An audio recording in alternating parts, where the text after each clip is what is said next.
Agora a gente vai falar um pouquinho de economia com a nossa analista Priscila Yazbek, porque o Banco Central Europeu aumentou, agora há pouquinho, a taxa de juros do bloco em 0,75 ponto percentual, uma alta que já era esperada pelo mercado, não é, Priscila? E acontece depois de uma outra alta lá em julho, quando os juros no bloco foram elevados pela primeira vez em 11 anos. Ontem a gente estava falando, né, Priscila, que havia uma expectativa de fim de ciclo de aumento aqui no Brasil, porque como a gente começou antes, a ideia era terminar antes. Não vamos terminar antes, conforme indicou o presidente do Banco Central brasileiro, Roberto Campos Neto, aparentemente numa decisão em linha com o restante do mundo, com os países desenvolvidos da União Europeia, né? Bom dia, Priscila. Bom dia, Colombo. Bom dia a todos que nos acompanham.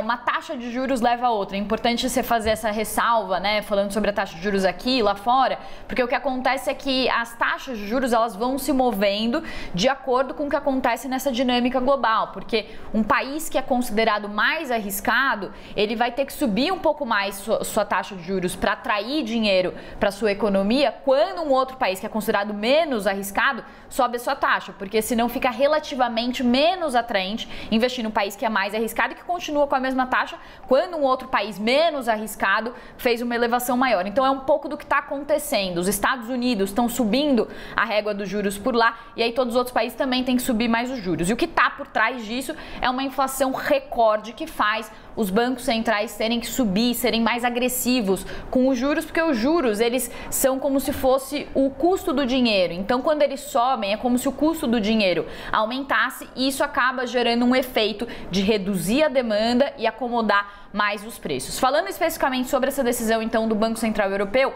em julho, como você disse, Colombo, a taxa subiu em meio ponto, de menos 0,5% para 0. Foi a primeira elevação que aconteceu em 11 anos e agora então o Banco Central Europeu faz um outro aumento de 0,75 ponto percentual, que é o maior aumento, ou o primeiro aumento dessa magnitude desde 1999, só para a gente dar uma dimensão de como isso é atípico para os padrões europeus. E isso acontece porque a inflação na zona do euro está em 9,1%, esse é o último dado mais recente de agosto, e por causa justamente do aumento dos preços de energia, de alimentos no continente, e agora uma pressão adicional que veio também por causa da crise do gás, com a Rússia cortando o fornecimento de gás para os países europeus por meio do fechamento do Nord Stream 1, que é aquele gasoduto, que é o principal gasoduto que leva gás da Rússia para a Europa. Então, essa decisão acontece quando o Banco Central Europeu estava muito pressionado, porque